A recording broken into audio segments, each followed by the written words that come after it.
Arda ile Omuz Omuza'ya hepiniz hoş geldiniz. Bugün yanımda benimle omuz omuza mutfakta büyük performans gösterecek Gökhan Türkmen var. Evet. Gökhan hoş geldin. Hoş bulduk. Ne haber? İyiyim. Sen nasılsın? Biraz endişeli gördüm seni hafif. Yani senin gibi usta olunca yanında. Yok ya, aşk olsun yani. İnsan bir şey yapıyor yani. Yok ya, senin yemekle aran iyi. Yemek de yapıyorsun. İyi yani öyle Evet. işte yemekse hani kendime yetecek kadar yapıyorum. Yani hepimiz zaten. derdimi anlatacak kadar. Şimdi bugün derdini güzel bir şekilde anlatacaksın. Seninle bir böyle sarma bir bonfile yapacağız. İçini böyle pesto ile dolduracağız. Bunu fırında pişireceğiz. Bir de böyle sebzelerle bir kızarmış pilav yapacağız. Ondan sonra bunu tabaklayıp hep beraber sofraya Güzel. geleceğiz. Pilav çok severim. Bence bunu yaparsın. İnşallah. Değil mi? Sporcu yemeği, Aynen. protein, karbonhidrat Tabii. filan. Aynen. Yaparım ya herhalde. Yaparsın ya. İnşallah. Yaparsın. Yaparım da lezzetli mi olur onu bilmiyorum işte. Mutfakla aram iyidir. Yani değişik şeyler denemeyi severim. Daha doğrusu böyle bir şeyleri karıştırmayı seviyorum ben ama doğru şeyleri karıştırıyor muyum onu bilmiyorum. Hazırsan Hazırım. tezgaha geçiyoruz, başlıyoruz. Başlıyoruz. Hadi Teşekkür bakalım. ederim. Arda ile omuz omuza başlıyor. Tezgahlara. Omuz omuza da beni neler beklediğini yani yemek yapacağız. Omuz omuza duracağız herhalde. Yani birlikte bir şey yapacağız ama ben yapabilecek miyim onu bilmiyorum. Bakalım inşallah. Sahnelerden tanıdığım kadarıyla Gökhan özgüvenli bir insan. Sahneye çıkıp öyle bir performansı yapan bir adamın mutfakta da aynı özgüvene sahip olduğunu düşünüyorum. Yoksa hata mı ediyorum? Bir dakika. Baştan. Çok demişimdir. Yani bütün program boyunca demiş olabilirim. Bir dakika. Bir saniye. Bir dakika. Ekmek koydun ya hani tabana. Tabana derken? Nereye koyuyorsun? Fesleğen bu muydu ya? Fesleğen hangisi abi? Başka ne kaldı koymadım? Lime nerede ki ya? Limon çubuğu çubuğu nerede? Nerede? Çok sevindim. Yeniyor mu? Streç film bu muydu ya? Streç film der demez zaten eyvah dedim kendi içimden. Yani 40 yıl düşünsem Gökhan'ın streç filmle problem yaşayacağına akıl sır erdiremezdim. Galiba yanlış programlamıştım. Ben hiç tuz koymamışım galiba pilava ya. Unutmuş olabilirim tuz dökmeyi. Ama Arda da söylemedi bana tuz dök diye. Tuz koy, karabiber koy. Bu zencefili şu sarı şeyle mi yapıyordun? Ne yapıyordun? Gökhan hazır mısın? Hazırım. Şimdi bir restoran mutfağında gibi düşünüyoruz kendimizi. Normalde restoran mutfağında 25 dakikada sipariş gelmezse müşteri birazcık söylenmeye başlıyor. O yüzden biz bu işi 25 dakikada yaparız. Yapar mıyız? İnşallah. Hadi bakalım başlıyoruz. Şimdi önündeki küçük tencerelerden bir tanesini ocağın üstüne koy. Altını yak lütfen. Ve bu tencerenin içerisine önce pirinci ilave etmeni istiyorum. Burada 2 su bardağı kadar basmati pirinç var. Evet. Basmati pirinç ne olduğunu biliyor musun?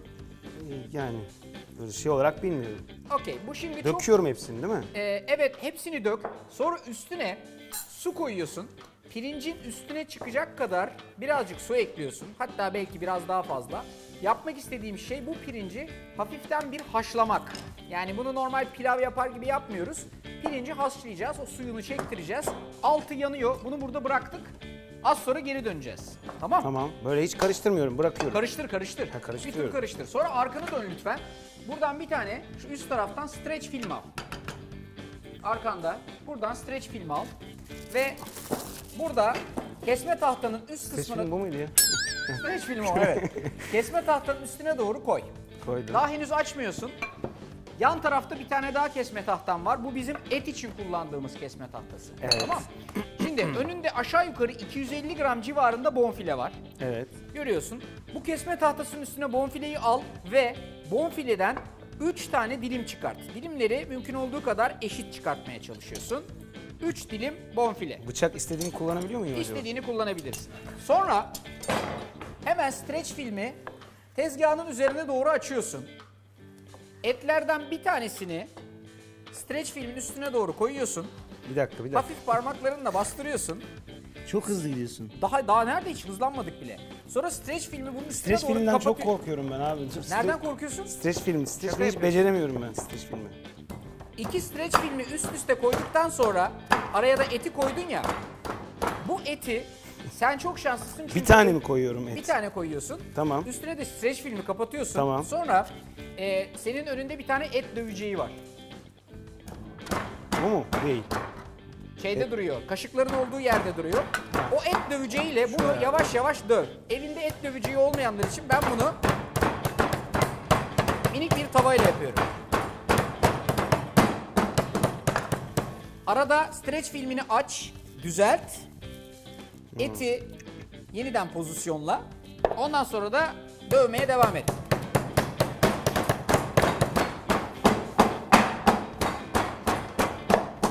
Bu et döverken neye dikkat ediyoruz biliyor musun Gökhan? Gökhan beni duyuyor musun? Evet, duyuyorum. Et döverken eti incelterek açmaya ama parçalamamaya özen gösteriyoruz. Tamam. Düz kısmıyla mı dövüyorum acaba? Nasıl? Evet, düz kısmıyla daha kolay döversin. Evet. Mümkün olduğu kadar şöyle eti güzelce açmanı istiyorum Gökhan. Nasıl gidiyor? Ya, iyi gidiyor galiba. Yani kıvamı nasıl olacak bunun? Nasıl? Kıvamı şu an iyi mi acaba? Bilmiyorum. Şimdi bunun içerisine bir pesto yapacağız, saracağız. O yüzden geniş açmaya çalışırsan iyi olur.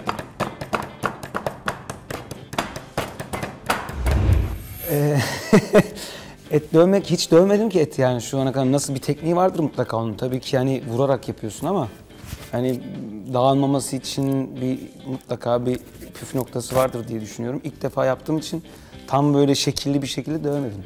Şimdi Oldu galiba. oldu mu? Bilmem. Tamam. Hazırladığın eti hazırladığın streçin içerisine koy. Bıçakla kes. Et 2 tane streç filmin arasında kalacak vaziyette bu şekilde kenara al lütfen. Diğer saniye. 2 parça etin içinde aynı işlemi uyguluyorsun Gökhan. Kesiyorum bunu. Nasıl? Streç filmi kestim değil mi? Streç filmi kesiyorsun aynen. Gökhan hiç heyecanını hissedemiyorum.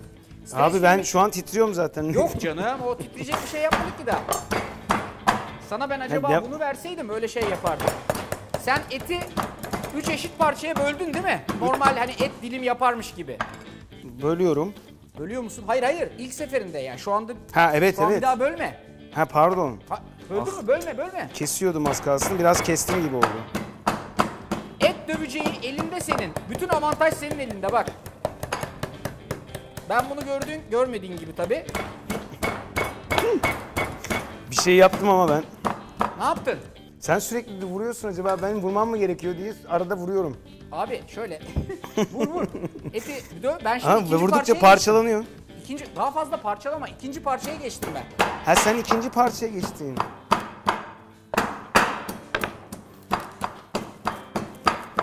Böyle döve eti birazcık açıyorsun, genişletiyorsun. Yani Hepsini yapıyoruz yani. evet 3 parçayı da yapıyorsun aynı şekilde. Su kaynadı mı pirincin altındaki? Evet hafif yani. Tamam. Şimdi bunu kısıyorsun. Tamam mı? Kısıyorsun. İyice ve, en sona mı? evet. Sonda kısık ateş- zaten şu an. Kısık ateşte olsun. Evet. Kısık ateşte bu böyle güzel yavaş haşlanmaya başlasın. Tamam. Ben ikinci parçayı bitirdim, 3'e geçiyorum. Sen ne durumdasın? Ben ikinci parçayı yeni dövmeye başladım. Geliyorsun. Hadi hızlanalım. Evet. Yani yapabiliyorum galiba. Oluyor mu? Bilmiyorum. Tuhaf olmaya başladı et. Ne oldu? Bilmiyorum ki bir şekli bir değişik oldu etin. Nasıl yani? Yani seninki eminim ki böyle bir lavaş kıvamı. İkincisi bir tuhaf oldu ama. O kadar yani aşırı derecede inceltmeye gerek yok ama böyle güzel saracak kadar inceltmek bizim için avantaj Gökhan. Yani çeyrek bir Türkiye haritası gibi oldu benimki. Çeyrek Türkiye haritası. Bak ben sana etin olması gereken boyutu göstereyim. Böyle. Oo sen bayağı Seninki öyle. pastırma gibi. Seninki ince uzun. He. Evet. Değişik bir çalışma oldu. Olsun onu da sararız ya. Peki diğerlerini açmaya çalış o zaman. Et dövmek benim yaptığım kolay değil. Çünkü niye? Ben tencereyle dövdüm. Ama o gayet rahat bir et döveceğiyle yaptı. Tencereyle yaptığın zaman streç film birazcık böyle buruşuyor. Et döveceğiyle çok kolay. Herhalde yanlış kesmekten dolayı bir sıkıntı yaşadı o. Kaçıncı parçadasın? 2. 2 mi? Evet. Ben neredeyse 3'ü bitirdim. Peki. Tamam neyse ben yapıyorum. Ben bunu. yetişirim diyorsun. Kapatırım bunu artık. Kapatıyorum. Ya Gökhan sen sanatçı bir insansın ve bence buradaki bu el becerili çalışmadan gayet alnın akıyla çıkarsın gibi geliyor. Her şey İnşallah. yolunda mı? Yani Arada bir pirincini gibi. karıştırmayı ihmal etme lütfen. Çünkü bu bak hafiften haşlandı benimki. Seninki ne durumda? yani suyunu çekiyor. Çekti değil mi? Az kaldı aynen. Peki şöyle yapalım. Bir lokmacık tadına bak pirincin. Nasıl pişkinlik derecesi? Yani daha hala sert. Sert mi? O zaman birazcık daha su ekle. Tamam. Ha su ekliyorum. Birazcık daha su ekle. Ama üstünde su var şu an yani. Ha tamam, varsa devam etsin Var o zaman. yani. Ha, Daha ben hani köpük tamamen suyunu halinde çekmiş su var sandım. biraz daha. Yavaşça bu böyle burada hafiften pişiyor ve diriliğini alıyoruz. Şimdi Ben streçle üçüncü işimiz... eti bir şey yapayım mı? Ne yaptı mı? Streçle işimiz bitti. Pesto yapacağız Gökhan. Üçüncü eti dövmedim ben daha. Döv. Hemen hızlı. Bir yandan döv, bir yandan pestoya geç. Bana yetişmeye çalış Gökhan. Siparişimizi çıkartmamız lazım. Bizim mutfak çok tembelmiş. Hiçbir iş yapmamış. Biz hem hazırlık yapıyoruz hem sipariş çıkartıyoruz. Gökhan çok kendinden güvenli ve emin gözüküyorsun yani. Hiç böyle gayet her şeyi yetiştiriyorsun. Ya et dövmek zor, çok zor işmiş ya. Et dövmek aslında değildir ya. O kadar zor değildir ama. Yani seninki gibi... Gökhan, ben aynı zamanda fesleğenlere geçtim. Tamam. Hızlıca fesleğenlere geç lütfen. Fesleğenlerin yapraklarını önündeki parçalayıcının içerisine koy. Bir saniye şunu hemen... Üzerine 2 avuç Artık olduğu kadar. çam fıstığından koy. Ne yapıyorum? Fesleğenleri önündeki parçalayıcının içine koy. 2 avuç çam fıstığı ekle. Fesleğen bu mu? Arda ile omuz omuza gelen herkes karıştırdığı bir şey olunca bizim kameraman arkadaşlardan yardım istiyor. O mu bu mu, o ne bu ne filan falan. Tabi yani şu anda Gökhan da denize düşen yılana sarılır. O hengame içerisinde kimi görse yardım istemesi normal. Bu fesleğen mi? Fesleğen. Fesleğen abi, koy. Fesleğen nerede? Fesleğen, zeytinyağı 2 kaşık ve çam fıstığını koy. Hepsini çek. Fesleğen bu muydu ya? Fesleğen hangisi abi? Fesleğen abi bol yeşillik olan. Ha. Malzemelerde işte o diyorum ya, o komut ve stres altında insan domatesi bile zor tanıyor yani. Fesleğenle soya filizini karıştırdım, iyi oldu ama gerçekten. Orada yalnız pirincini karıştırmayı ihmal etme Gökhan. Evet, şu an oldu pirinç Çekti galiba. mi suyunu? Biraz daha koyayım mı su acaba? Bilmiyorum ki, bak tadına, eğer piştiyse koymana gerek yok. Yok, hala sert. Hala mı sert? Nasıl sert ya?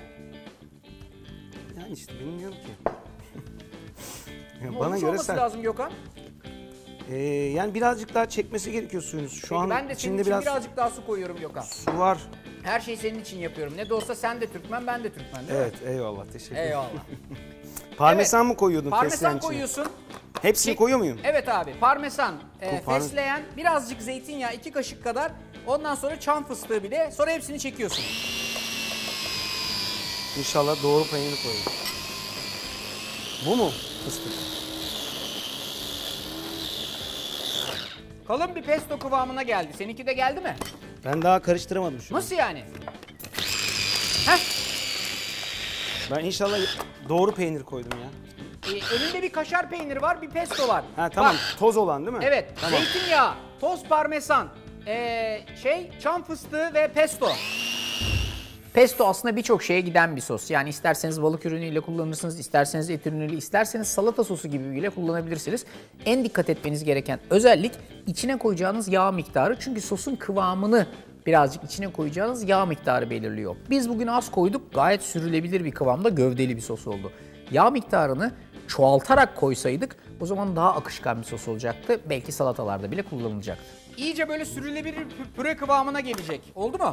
Oldu galiba. Vallahi süper. Şimdi Tamam. Pilav biraz olmaya başladı. pilava aman dikkat pilava. Pilavla uğraşacağız arada bir. Şöyle bir çevir bunu, karıştır. Karıştırıyorum. Karıştır, iyice suyunu çeksin. Zaten bak, pirinç içinde var olan, az da olan nişastasını hafiften dışarı çıkartmaya başladı. Benim pirincim tamam. Seninki ne durumda? Yani benimki de tamam galiba, biraz ıslak ama. Islak. O yavaş yavaş beklerken altını kapatırsan var olan suyunu da çekecek. Tamam, kapatıyorum tam o kıvamına zaman. gelecek. Evet, altını kapat. Tamam, Şimdi. kapattım. Artık etlerle çalışmaya başlayabiliriz Gökhan. Tamam. Bu mikserin içindekini boşaltıyor muyum? O dursun kenarda. Tamamen yaptın mı pestonu? Bak, bir daha tekrarlıyorum. Fesleğen, parmesan, zeytinyağı ve Zeytinyağı koymadım. Allah. Zeytinyağı mı koymadın? Bardağdakini mi koyuyorum? Hayır, 2 kaşık kadar Ha, koyuyorsun. 2 kaşık. Sonra önünde bir pide görüyorsun. Görüyor Bir musun saniye. pideyi? Evet, görüyorum. Bu pideyi böyle küçük küçük dilimlemeni istiyorum. Bunu yapmamızın temel sebebi ne biliyor musun Gökhan? Emmesi mi? Evet, üstüne koyacağımız, sen fazla yağlı yemek istemiyorsun diye senin için fırında bunu pişirirken birazcık yağını çekmesini istedim. O yüzden bu pideyi altlık yapacağız. Oldu herhalde. Oldu mu? Tamam, süper. Şimdi pideyi küçük küçük dilimler halinde kes lütfen ve o kayık tabağının içerisine diz. Gökhan hiç tepki vermiyorsun, korkutuyorsun beni. Vallahi Çok- korkutuyorsun. Ben bir şeye kanalize olduğum zaman hiç konuşamıyorum ya. Ben galiba yanlış programlamışım. Ya gel yapacağız. Şimdi bak, streç filmini aynen streç filmin içinde çalışıyoruz. Bu bize sarma kolaylığı da sağlayacak. Streç filmini açıyorsun. Evet. Et içinde duruyor ama streç filmin. Tamam. Tamam. Sonra bu etin içerisine buradaki hazırladığın pestoyu, 3 parça etimiz var. 3 parçaya böleceğiz pestoyu. Önüne doğru sürüyorsun ete. Tamam. Kendine yakın tarafa ince uzun bir şerit gibi sürüyorsun Gökhan. Bir daha ağzı söylesene. Bak pestonun 1/3'ini Evet. önündeki etin içerisine birazcık sürüyorsun. Evet. Sonra streç filmi de kullanarak bu Evet. eti ince uzun bir rulo şeklinde sarıyorsun. Tamam. Aynen sushi sarar gibi. Hiç sushi yaptın mı? Yok. Yani yaptım, denedim bir kere şeyde. Bir programa yine katılmıştım da orada yaptım da. Sushi. Pek- Süper. Sushi yapan her şeyi yapar. Bunu yaptıktan sonra Bunu buradaki- neyle sürüyorum? Kaşıkla falan herhalde. Kaşıkla evet. Bunu yaptıktan sonra buradaki ekmekli olan karışımın üstüne bunu koyuyorsun Gökhan. Ekmek. Ekmek yani ekmek koydun ya hani tabana. Pide. Evet. Tabana derken? Nereye koyuyorum? Abi az evvel pideler duruyordu ya, onları böyle küp küp kestik. Kestim. Heh, Tamam. Buradaki ince uzun kayık gibi bir tabak var hani. Onun içine yaydın mı? Buna mı? O evet. He. Evet. Ona yayacaksın ki pişerken birazcık pestodan salan yağını o pideler Ha, hafiften bir çeksin diye. İskender hesabı yani. Gibi. Şimdi pestoyu da böyle içerisine güzelce sürüyorsun. Süreceğim inşallah. Sür. Tamam. Ya doldur, yani tamamen dolduruyorum ekmekle Ee, değil mi? Tamam. Yani doldur. Oldu herhalde. Hadi doldur peki. Tamam, oldu. Bunu böyle güzelce sarıyorsun. Bir sürebilirsem şu an. Sardıktan sonra da direkt olarak alıp buradaki Ben bunu nasıl süreceğim ya? hazırladığın Bu çok katı kaşıkla, oldu. kaşıkla. Kaşıkla. Ben üçüncüyü bitiriyorum. Sen ne durumdasın? Ben daha biri şey yapamadım. Nasıl yani? Vallahi yapamadım. Abi niye ya? Kovacaklar beni. Bak şimdi. Müşteri var ya, şu anda garsona ilk defa şeyi sordu. Pardon, bizim siparişler Evet, dedi. evet. Garson ne dedi cevap olarak? Hazırlanıyor. Aşçımız yeni. Abi geliyor dedi. Geliyor. Aşçı demeyeyim de. Geliyor. Şimdi söyledim, Çin birazdan çıkıyor dedi. Çok Daha bol biz- bol koymuyorum değil mi? Yani bir şerit şeklinde mi? Evet, şerit şeklinde. Bravo. Tamam. Adam işi biliyor arkadaş ya. Adam işi biliyor. Bunu böyle dürüm gibi. Evet, dürüm gibi 3 parça sarıyorsun, tamam mı? Ondan sonra Üç böyle... parça derken yani bir tanesini Yani- sarıp 3'e mi bölüyorum? Hayır. Yani 3 tane parçayı da tek tek sarıyorsun. Tamam. Süper. Her şey yolunda. Gayet iyi gidiyoruz. Tamam, Tebrik ediyorum sardım seni. galiba. Şimdi bunlar fırına girecekler Gökhan. Dur ben daha biri sardım. Abi hadi hızlı 2-3'e. O sırada ben pilav için sebzeleri hazırlamaya başlayacağım. Abi bunu nasıl açacağım ben acaba? Abi güzel sararsın sen. Yok sararım, daha eti açamadım. Önünde sarı, kırmızı ve yeşil biberler var Gökhan. Aa, Sarı ve kırmızı biberin 1/3'ünü, yeşil biberin yarısını almanı istiyorum. bir dakika. Heh. Neyi alayım? Sen etleri bitir. Ben etleri Etleri bitir, sonra biberlere gel. Ben seni biberlerde bekliyorum. Fırına atacağım da fırına atmak için bekliyorum. Tamam. Aynı anda atalım ki beraber çıkartalım. Aynen geliyorum. Az Tamam kaldı. mı? Sarı, kırmızı ve yeşil biber. Bunların Abi hiç ne zor. Çok acele ettiriyorsun beni ama. acele mi? Abi bizim mutfakta hayatımız acele ya. Valla. Sürekli müşteri istiyor, biz yapıyoruz. Bunu nasıl döndüreceğim acaba? Etin kaçıncı bölümündesin? 2'yi bitiriyorum. Aa Gökhan, Heh. kaşar koymayı unuttuk. Ne diyorsun ya? Vallahi billahi. Dur. Ben nasıl açacağım birinciyi? Geri aç geri. Ben de unuttum bak. Olacak iş değil. Eti böyle azıcık geri aç. Tamam mı? Tamam biri de mi açacağım? Evet hepsini. Yapma ya. İçerisine birazcık da kaşar koy. Gökhan unuttuk vallahi bak. Eyvah. Vallahi kaşarsız olmaz. Et tahtanı tekrardan tezgahın üstüne koy. Bak acele ettirmekten ben de unuttum bak, görüyor musun? Olacak iş değil. Hemen hızlı bir vaziyette al eti. Tamam bir dakika. Azıcık İkinciye koydum kaşarı. Heh, Birinciyi açacağım şimdi. aynen birinciyi de aç. İçerisine birazcık kaşar koy. Birinciyi zor kapadım zaten şimdi. Nasıl? Yaparsın. Hızlı bir Eyvah, vaziyette eyvah. hepsini beraber bak böyle pat pat açıyorsun. İşte sen açıyorsun da ben... Abi açarsın ya. Duyduğum kadarıyla sen de çok toplantılarda resim yapıyormuşsun, doğru mu? Yani öyle işte abuk subuk şeyler çizmeye çalışıyorum. Ben de hani yapıyorum. daha Ben- iyi, daha rahat dinliyorum. Öbür türlü çok aklım gidiyor başka yerlere. Gökhan 3 tanesini açtım, ondan sonra yeniden kapattım. Hadi hızlanıyoruz. Ben 3 tanesini birincisini açtım da kapatamıyorum şu an. Kapatırsın ya. Niye kapatamıyorsun? Olmadı mı? Abi bu streç film benim kabusum, gerçekten kabusum. Allah Hayatımda hiç Allah. yapamadığım bir şey streç filmle Abi bir şey streç yap. filmle şimdiye kadar kimse sorun yaşamadı ya. Yok abi ben yapamıyorum. Bir şeyi açıyorum mesela, koymaya çalışıyorum. Sonra al şu an gitti. Tamam ama artık streç filmden kurtarman lazım onları. Streç şey mi? Pardon. Doğru, ben Tabii, niye onları streç streç film? filmden kurtar. O pideli olan karışımın üstüne koy lütfen. Tamam abi dur. Tamam abi. Anladım. Kabus. Benim ablamın da kabusu, benim de kabusum. Ben mesela bir şeyi böyle sarmak için streç filmde tamam sarıyorsun, çok güzel, onda sıkıntı yok zaten, hani 3 yaşındaki çocuk da sarabilir. Ama onu koparmak çok zor bir iş. O yüzden streç film bende her zaman bir kabustur yani. Hani streç film der demez zaten eyvah dedim yani içimden. O bir de onu sarıp falan onun üzerine dövmek, yani dövdükten sonra o zaten streç filmi en son katladıktan sonra streç filmini açamadım zaten. Bir de o var. O yüzden yani hep kabusum devam etti. Bugünkü bölümde hakikaten hiçbir yerde bir sorun yaşamaz diye düşündüm. Çünkü yani pilavı yapmak, sebzelerle çok teknik bir kesme yok. Zaten etler fırında pişiyor, gayet doğal. Yani 40 yıl düşünsem Gökhan'ın streç filmle problem yaşayacağına akıl sır erdiremezdim. Ya streç filmle bir insanın ne problemi olabilir ki? Başka ne kaldı koymadım? Lime nerede ki ya? Limon çubuğu çubuğu nerede? Nerede? Çok sevdim. Yeniyor mu? Ben hiç tuz koymamışım galiba pilava ya. Unutmuş olabilirim tuz dökmeyi. Ama Arda da söylemedi bana tuz dök diye. Tuz koy, karabiber koy. Bu şey zencefili şu sarı şeyle mi şey yapıyordun? Ne yapıyordun? Şimdi ben o arada sarı, kırmızı ve yeşil biberi aldım ve saniye. bunları Dur üçüncüyü yapmadım ben daha. yap. Ben o arada doğruyorum, sen bana yetişirsin. Sarı, kırmızı ve yeşil biberi çok büyük olmayacak vaziyette küp küp doğruyorum. Hani biraz sanki böyle Çin yemeği yer misin? Böyle Yerim. hani kızarmış dana eti vesaire sebzeli.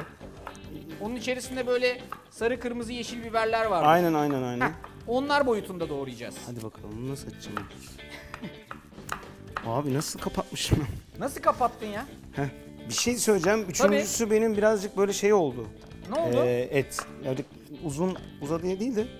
Ya olduğu kadar artık. Müşteriye garsonlar şey yapıyorlar. Efendim içeceğinizi tazeleyelim mi, ikincisini verelim mi falan diyorlar ama Tabii. tabii diyor bizim müşteri de. Tazeleyin. Şu an anlayabiliyorum gerçekten. Biberleri doğradın mı? Yok Hayır. abi ben daha üçüncü şeyin pestosunu sürüyorum şu Evet an. abi ben biberleri doğradım. Şimdi soğana geçeceğim. Soğanı Tamam. da hem baş hem de dip kısmını böyle bir bıçak darbesiyle kesiyorum. Ondan sonra soğanı ortadan ikiye kesiyorum ve kabuğunu soyuyorum Gökhan. Vay arkadaş ya. Benimki 4 parça oldu nasıl? Hangisi? Et mi? Tebrik ediyorum. Nasıl oldu? Bir tanesinin ufak ucu koptu. Tamam. Hadi bunları artık eti fırına atıyoruz. Eti fırına mı atıyorsun? Hazır mısın? Biberleri ne yaptık? Ha, kestik. Biberleri sonra etin üstüne birazcık zeytinyağı gezdir. Çok az ama. Bir lokmacık. Sonra birazcık tuz gezdir. Allah. Tamam. Birazcık da karabiber gezdir. Karabiber. Tuz ve karabiber. Direkt olarak fırına atıyorsun Gökhan. Çok iyi bir insan olduğum için ben fırını senin için önceden 180 dereceye ayarladım. Birazcık dediğinin... Bir tutam. Her etlerin Yani- üstüne. Her etin üstüne. Evet böyle bir etlerin üstüne sarı, tuz ve karabiber. Soğanı da ortadan ikiye kestikten sonra 1, 2, 3 bıçak darbesi vuruyorsun. Yan tarafı çeviriyorsun. 1, 2, 3 bıçak darbesi daha vuruyorsun. Ben Bu şekilde fırın hazırlıyorsun. nerede? Fırın burada mı? Fırın orada. Koyuyorum direkt. Koy. Sonra Hadi bakalım. wok tavanın altını açıyorsun Gökhan. Ocağın üstünde bir wok tavası var, görüyor musun? Evet. Onun altını açıyorsun ve tavanı ısıtıyorsun. Bu arada biberlerini ateş mi? Efendim? Normal yani kısık değil mi? Hayır, Normal. harlı ateşte. Tamam. Harlı ateşte. Biberlerini doğradın mı Gökhan? Hayır. Hadi doğrama hemen. Ondan sonra taze soğan var önünde iki tane. Çiğ Bunu da yapımı ince oldu. ince doğruyorsun. Bunların hepsini doğru bir sırayla pişireceğiz. Eğer yanlış sırayla pişirirsek bir tanesi pişene kadar öbürleri birazcık fazla pişecektir Gökhan. Hadi bakalım. Sarı, kırmızı ve yeşil biberi doğra. Soğanı Doğru. da önce ortadan ikiye, sonra o ortadan ikiye kestiğini üçe, sonra önünde Şu an zencefil... seni hiç duymuyorum. Sonra önünde zencefil var Gökhan. Zencefili birazcık soyuyorsun. Normalde bunu soymamak lazım. Bıçağın tersiyle yapmak lazım ama çok vaktimiz yok diye ben hızlı davranmam lazım birazcık. Ben şu an sarı biberi yeni şey yaptım. Ha, peki, Kırmızıya tamam. geçtim. Olsun yetişeceksin ben sana. Benim sana inancım tam. İnşallah. Yetişeceksin. Her türlü. Zencefili de doğradın, kenara aldın. Şimdi Gökhan, Zencefil doğramadım. doğramadın mı? Tamam, doğrayacaksın ama. Güveniyorum sana. Bir gün. Wok tavan ısındı. Şöyle etrafından 2 kaşık kadar zeytinyağı gezdiriyorsun. Tamam mı? Etrafından derken Evet, hani wok tavanın içine 2 kaşık zeytinyağı gezdiriyorsun ve önce biberleri atıyorsun. Bak cız sesini duydun mu? Benimkinden geliyor. geldi, evet, duydum. Bravo. Bu biberlerin hepsi çok olur. O yüzden sen böyle yarılarını doğra bunların. Sarı biberin yarısı, kırmızı biberin yarısı falan gibi. İçine atmıyor muyum? Evet. Doğradıktan sonra içine at. Sonra önünde bir tane rende görüyorsun. Rende Dur, kırmızıyı yeni bitirdim. Şimdi atsam olur mu? Kırmızıyı doğradıktan sonra atayım hepsini. ne zaman istersen o zaman at. Yeter ki at. Birazcık zencefil rendeliyorsun. Rendenin ince ağzıyla. Ne kadar dersen böyle serçe parmağının yarısı kadar diyeyim ben sana. Zencefili rendeliyorsun. Zencefili rendeliyorum. Evet.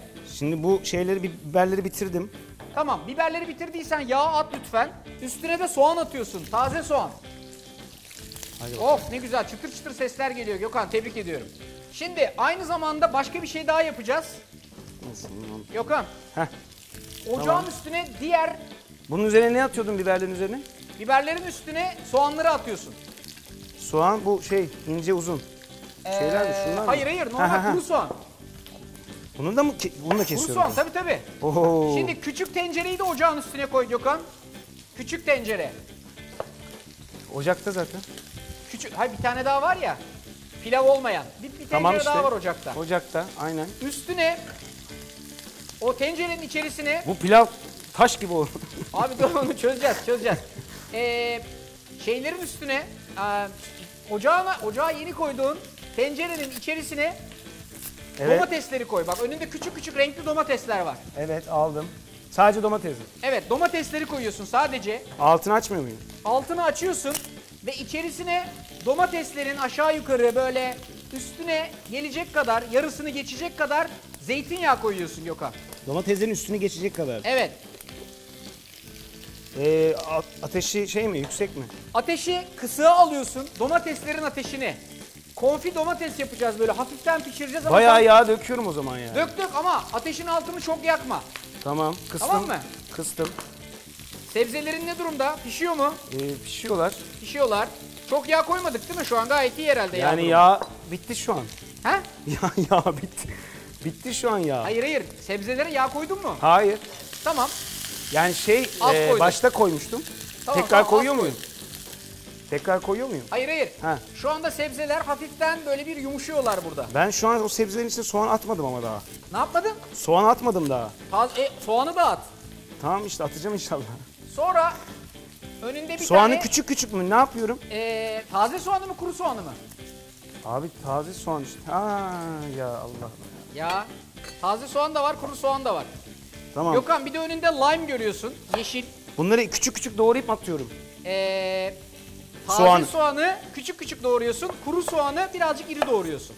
Onu da atıyorum, onu da atıyorum. Hadi at ikisini de ben de atacağım şimdi zaten. Oo. Sonra önündeki lime'ın kabuklarını bir rende aleti var. Zester böyle sarı saplı bir alet var. Kaşıkların olduğu yerde duruyor. Evet. Onunla bunun Daha soğan doğrayamadım. sebzeleri çok Bunu fazla ben nasıl yapacağım ya? Sebzelerin yumuşuyor ama yanmıyor değil mi?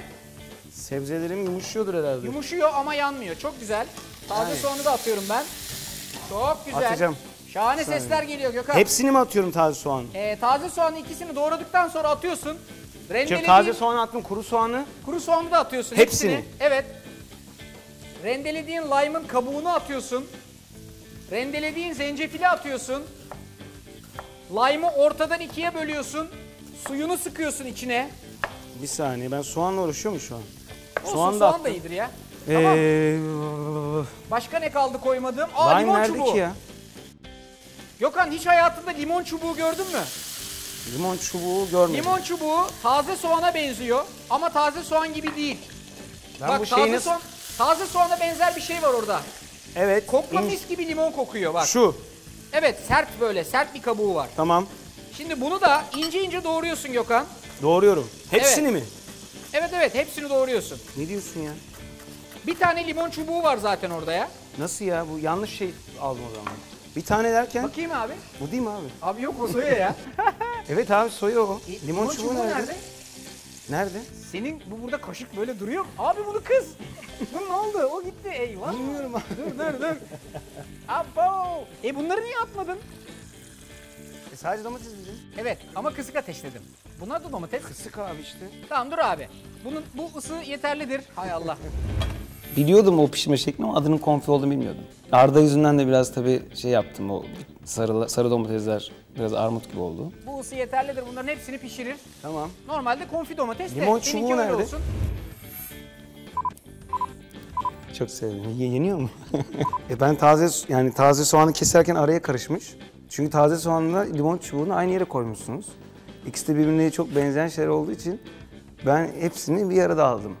Limon çubuğu aslında çok aromatik. Böyle özellikle bu tip yemeklere çok güzel ve keskin bir tat katan bir arkadaş. Fakat Gökhan anladığım kadarıyla onu herhalde bayatlamış mı sandı? Ne yaptı? Direkt alıp çöpe mi attı? Yani limon çubuğu evde yok. Bunlar yanıyor ya sebzeler. Hangiler? Yanmasın abi, kıs altını. Hazırladığın Abi pilavın yarısını, Neyin? hazırladığın pilavın He. yarısını alıp sebzelerin içerisine ekle lütfen ve güzelce karıştır. Sebzelerle beraber. Karıştırıyorum sonra. Karıştır abi. Alt üst et. Sebzelerle beraber iyice pilavın hem birazcık daha ısınsın hem de yavaş yavaş tane tane ayrılsın. Bu arada bak benim domateslerim burada yavaş yavaş güzel çok kısık ateşte ufak ufak etrafındaki kabuğundan da sıyrılmaya başlıyor. Birazcık işi var onların. Domateslerinin içerisine de bir tane sarımsak koy Zencefil lütfen. ne kadar hepsini mi koyuyorum? Evet, domateslerinin olduğu şeye bir tane sarımsak koy. Bir de ada çayı var. 2-3 yaprak da ada çayı at. Lezzetlensin. Sarımsak. Tadı güzel olsun. Sarımsak ve ada çayı. Onu at ki hem yağ lezzetlensin Ada hem çayı domatesler. nerede? Ada çayı. Ada çayı böyle ince uzun yaprağı olan, ince uzun sapı olan diyeyim. Diyorsun. Evet. Ama burada öyle bir şey. Şu. Var olmaz olur mu? Her şey var. Anladım. Bunu da atıyorum domateslerin içine. Onu domateslerin içine atıyorsun. Hepsini. Yok 2-3 tane atsan yeter. Tamam. Attım. Şimdi bak pirinci... Burada yanmaz değil mi pilav? Efendim? Pilav böyle duruyor mu? Karıştırmıyorum. Pilavı hiç. karıştır. Tamam Bol bol karıştırdım karıştır. da Tabii. sürekli karıştıracak mıyım? Evet. Pilavı Zencefili sürekli kesemedim ben karıştıracaksın. çünkü şu an. Pilava şimdiye kadar hiç baharat koymadın. Zencefilin hepsini mi yapıyorum? Zencefilden hayır. Küçük bir serçe parmağın kadarını yap. Tamam. Tamam mı? Şaşırttın beni. Çok tuz koymuş olabilirim tutunca şu an. İşte. Tuz koy, karabiber koy. Bu zencefili şu sarı şeyle mi şey yapıyordun? Ne yapıyordun? Zencefili önünde bir tane büyük rende var. Rendenin kısmını ile yapıyorsun. İnce kısmıyla. Sonra da lime'ın kabuğunu koyuyorsun ve karıştırıyorsun hepsini. Rende nerede? Lime de önünde duruyor. Allah. Küçük Hepsini kısmıyla mı beraber yapıyor? güzelce bir karıştırıyorsun. Küçük kısmıyla mı rendeyi? Evet rendenin küçük kısmıyla. Sonra pilavının Abi zencefil rendelemek kadar iğrenç bir şey yok herhalde ya. Abi zencefil de rendelemek çok bana hep böyle bir zor geliyor. Ama o kadar zor değildi şu an. Rende iyiymiş. Demek ki bizim evdeki rende kötü. içerisine son dokunuşları yapacağım. Bir tutam soya filizi atıyorsun. Bir saniye abi rendeyi daha şey yapamadım. Tamam. Sen ama onu galiba önceden attın. Attın mı? Yo. Atmadın mı? Atıyordum az kalsın. Atıyordun son anda vazgeçtin. Peki şimdi atabilirsin. Sonra önünde küçük bir soya sosu var. Bu soya sosunu da Bir saniye. içerisine döküyorsun Gökhan. Soya bunu hem lezzetlendiriyor hem rengini birazcık koyulaştırıyor. Soya fasulye şeyini hepsini mi atıyorum? Soya sosunun tamamını Hayır şunu. neyin? Bakayım göster. Hayır. Küçük bir tutam atıyorsun abi. Küçük bir tutam atıyorsun ve güzelce her şeyi karıştırıyorsun. Pilavın birazcık renklendi burada. Soya ile beraber ve lezzetlendi. Soyanın hepsini mi atıyorum? Soyanın hepsini döküyorsun. Tamam mı? Tamam. Şimdi bir küçük tabağın içerisine peçete çıkart lütfen. Domateslerini dikkatli bir vaziyette bu peçetenin içerisine alacaksın. Domatesler Bir saniye ayrılmamış pirinçler var. ne yapmış pirinçler? Toparlak pirinçler var da onlara ekliyorum. Toparlak pirinç ne demek ya? Ya işte yapışık. Onları aç. Çok önemli. Toparlak pilav diye benim şeyim var. Yani kaşıkla en son düzelttim ama. Yani zorlanmadım aslında çok fazla ya. Domateslerin hafif kabuğundan sıyrılma anı geldi. Normalde biz bunu çok daha yavaş ateşte daha uzun süre yaparız Gökhan. Ama dedim ya bizim mutfak ekibi tembelmiş. Hiçbir hazırlık yapmamış bize. Şimdi bak dikkatli bir vaziyette bu domateslerin elini yakmadan ama lütfen Tamam. kabuklarını ayıklıyorsun Gökhan. İlk önce bir peçeteye koyayım. Peçeteye koy. Domateslerin kabuklarını dikkatli bir vaziyette ayıkla. Birkaç tanesi kendi şey olmuş da. Tamam, olmayanları ben sana benimkilerden takviye yaparım. Benim yaptıklarım gayet güzel soyuluyor da senin sonradan koyup köşeye attıkların Ne olmuyor. kadar vicdansız bir insanım. Gökhan, fırındaki eti çıkartıyorum artık. Müthiş. Şunun güzelliğine bak. Biraz orta pişmiş yeriz değil mi eti? Çok aşırı pişmiş sevmeyiz. Yok aynen. Hatta az pişmiş Çok güzel. tercihim olur. Evet Gökhan, artık yavaştan bir tabaklama işlemine geçeceğim lütfen. Benimle misin? Evet. Okey. Şimdi bak, yapacağımız şey son derece basit. Önümüzde bir tane şöyle şu derin tabak var bak şurada. Evet. Bu tabağı kesme tahtanın üstüne al lütfen. Pilavın pişti, değil mi? Bayağı şey koyu oldu şu an. Tamam, bu pilavı dikkatli bir vaziyette... Kapatıyorum altını artık. Kapat. Pilavı dikkatli bir vaziyette buradaki servis tabağının ortasına yerleştirmeni istiyorum Gökhan. Ortasına. Evet, yani servis tabağına böyle bir altlık olacak vaziyette Şey mi? yerleştir. Hepsini mi? Efendim? Hepsini değil tabii ki. Aldığı kadarını diyeyim. Biraz büyük mü yapmıştım acaba biberleri ben ya? Biberleri mi? Biraz iri olacak yani biberler. Ha, öyle Hafiften mi? böyle bir görselliği olacak biberlerin ama Süper o zaman. bakacağız artık biberlerin durumuna. İyice gidişatına. şey yaydım. Yani bütün kaplayacak şekilde. Evet, yani olabildiği kadar böyle, Yukarı doğru çıkmadan. yani işte birazcık süsleme yapacağız. Ona göre son dokunuşlarını yaparsın. Kenarlarından Tamam. birazcık topla lütfen. Oldu mu? Ha, oldu. Bir tadına bakalım. Ben hiçbir şeyin tadına bakmadım şu ana kadar. İnşallah güzel Gayet olur. güzel oldu. Bayağı aromatik ya. Bravo. Gökhan, şimdi elini yakma. Biraz Buradaki tuzsuz. hazırladığın etleri aldın Ben mı hiç tuz fırından? koymamışım galiba pilava ya. Hadi ya. Hiç tuz yok. Ama ben genelde öyle yiyorum zaten. Pilavımda tuz yoktu. Ama benim tuzla hiç aram olmadığı için unutmuş olabilirim tuz dökmeyi. Ama Arda da söylemedi bana tuz dök diye. Tuz koy, karabiber koy. Bu şey zencefili şu sarı şeyle mi şey yapıyordun? Ne yapıyordun? Gökhan, çıkarıyor musun fırından? Çıkarayım mı? Çıkar abi, olduysa çıkart. Çıkarayım. Ha? Bak etlere bak maşallah tam Ben şimdi kıvamında. sakarımdır ben bunu düşürürüm. Aman sıcak valla. Onu çıkarttıktan sonra Gökhan, Nereye? Şöyle koysam. etleri de Allah. ellerini yakmadan dikkatli vaziyette içerisinden çıkaracaksın. Aşçılar genellikle sıcakla çalışmaya çok alışıktır Gökhan. Evet. Sen de alışık mısın? Ben hiç sevmem sıcağı. Hiç, hadi canım. Şimdi bak şöyle yapıyoruz. Etten birkaç dilim kesiyorsun. Tamam mı? Ben bunu nasıl çıkaracağım acaba? Şununla yapsam yok. Sonra çıkarttığın dilimlerle Allah. pilavının üstünü bu etleri şöyle güzelce dizerek süslüyorsun. Ben bunu çıkaramıyorum. Çok güzel bir vaziyette. Ortası hafif yeşil. Hepsini çıkarıyor muyum etlerin? Yer hepsini çıkart istiyorsan fark etmez. Bunları Bunu küçük böyle küçük kesiyor mu dedin? etleri çıkarttıktan sonra Evet. ince dilimliyorsun. Yani böyle iki parmak dilimliyorsun. Sonra da hazırladığın pilavın üstüne güzelce diziyorsun Gökhan. Her şey yolunda mı? Evet. Bunları pilavın üstüne Evet. koyuyorum. Aynen, pilavın üstüne şöyle güzel bir vaziyette dizmeni istiyorum. Tamam mıyız? Bir tanesini yaptım. Bir mi? Evet. Peki. Yanına da burada hazırladığın konfi domatesler var ya. Evet.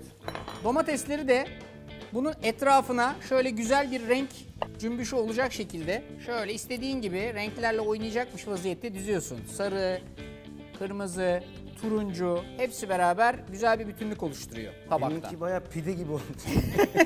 Neresi pide gibi oldu? Üstü açık olunca pide gibi oldu benim etler. En son olarak da şöyle üstüne azıcık son bir yağ dokunuşu. Bunları koyuyorum değil mi? Nasıl? Bu domatesleri koyuyorum. Domatesleri de kenarına koyuyorsun. Hafiften bir süslüyorsun. Benim Küçük bir domatesler tutam biraz parmesan üstüne. hiç olmadı ama ya. Heh, anlamadım. Domatesler çok tuhaf oldu. Ben konfi domateslere gittiğim zaman zaten yanmıştı onlar. Tezgahın üstüne çıkarttığımızda da gördük zaten domates gitmiş, hiçbir şey kalmamış, suyu. Her şey gitmişti. Eğer onu ocakta bırakmaya devam etseydim o domatesli bir salça olacaktı. Başka bir şey olmazdı. 3, 2, ben geldim. Evet. Senin olay bu.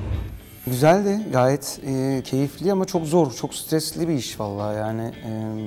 Bir de bir yerde hani kendi ne yaptığın zaman çok keyifli ama birilerine bir şey yetiştirmek zorunda olmak her işte olduğu gibi aslında zor. Bir de görmeden işte hani bir komut verilmesiyle yapılan bir şey gerçekten insanı stres yapıyor. Yani var olan sakinliğini hep korudu. Tamam. Ama o sakinliğin altında yaşadığım, hissettiğim panik duygusu kelimelere yansıyamaz. Ya Gökhan, Evet. vallahi güzel oldu ha. Yani böyle biraz geniş olmuş. Ben biraz Evet, daha ben ortaya birazcık topladım. böyle şey yaptım. Bir de senin etlerde bir böyle şey var. Bir daha hani içi dışında gibi, yüreği açık, gönlü geniş, değil mi?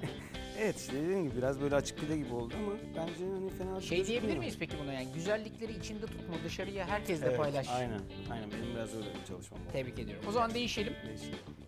Birbirimizin yaptığı yemeklerin tadına bakalım. İnşallah tadı güzel olmuştur. Ya sen üzerine en son bir böyle parmesan dökmüşsün. Abi sen bunu ne yaptın? Bu limon çubuğu. O limon çubuğuymuş işte. Evet. Onu ben soğan olarak düşündüm. Güzel ama tat vermiştir. Bunu yemeyelim. Şöyle bir kenarından tadına bakalım. Önce bir etinden bakalım. Bakalım. Gayet güzel. Üf, çok Bak, iyiymiş. pirincine pişmemiş dedim, bayağı pişmiş. Yok pişti. İşte. Şu an pişti. Kas katı oldu dedin mi? Zaten soyadı Türkmen birinden kötü bir şey çıkmasını hiçbir zaman beklemiyordum yani. Eyvallah. Evet. Teşekkür ederim. Çok sağ olun. Gördüğünüz gibi bu hafta sevgili Gökhan Türkmen'le beraber böyle güzel bir yemek yaptık. Eğer siz de bu tariflerin detaylarını istiyorsanız sosyal medyada beni takip edebilirsiniz. Twitter'da Arda Alttırı Türkmen, Instagram'da Arda Türkmen, Facebook'ta Arda'nın Mutfağı ve YouTube'da Arda'nın Mutfağı sayfalarından senin sosyal medyaların var. Instagram var Türkmen, Facebook Türkmen Gökhan, Twitter'da G Türkmen Music. Buradan takip edebilirler. Hadi bakalım. Böyle güzel şeyler yaptık. Gökhan çok teşekkür ederim. Ben çok teşekkür ederim. Eline, abi. emeğine, Çok sağ ayağına olasın. sağlık. Vallahi hayran, yani aşçılara her zaman hayranım. Kesinlikle daha önce de söylediğim gibi kesinlikle sanattan hiç farkı yok yaptığınız için. O yüzden tebrik ediyorum. Ben tebrik ediyorum. Teşekkür Sen ederim. de gördüğün gibi yani yaptığın yemek ve buradaki hız konusundaki adaptasyonunla beraber Eyvallah. yani hiçbir eksiğin yok. Teşekkür ediyorum, tebrik Sağ ol, ediyorum. Eyvallah. Evet, bizden bu haftalık bu kadar. Bir sonraki Arda ile omuz omuza da görüşüp yine şahane tarifler yapıncaya dek kendinize çok iyi bakın. Gökhan ve benden Allah'a ısmarladık. Gökhan sahneye çıktığı zaman kendi duygularını ifade etmeye, kendi sanatını icra etmeye çalışıyor. Biz de mutfağa girdiğimiz zaman o ortaya çıkartmaya çalıştığımız tabaklara gerçekten bir anlam yüklemeye çalışıyoruz ve kendimizi ifade eden tabaklar çıkartmaya çalışıyoruz. O yüzden Gökhan'ın aşçılığı da, yani şefliği de bir aslında kendini ifade eden sanatçı gibi görüyor olması çok takdire şayan. Çok keyifli. Gerçekten aşçılığın, çok ciddi söylüyorum, ne kadar zor bir şey olduğunu ve gittiğim restoranlarda artık yemek nerede kaldı falan gibi bir şey söylemeyeceğim. Yani bunu çok yapan bir adam değilim zaten ama çok böyle şekerim birden düşen bir adam olduğum için bunun sabrını gösteremeyebiliyorsunuz. O yüzden bu çok zor bir iş. Yani bu kadar kısa zamanda, o kadar stres altında, o kadar baskı altında bir yemek yapmak, yani benim bildiğim yemek yapmak keyifli bir iş. Ama bu durumda biraz zor bir iş oluyor ve stresli bir iş oluyor. O yüzden bunu anlamaları için ve Arda'yla ve sizle bir arada olmaları için herkesi bence buraya getirmek şart.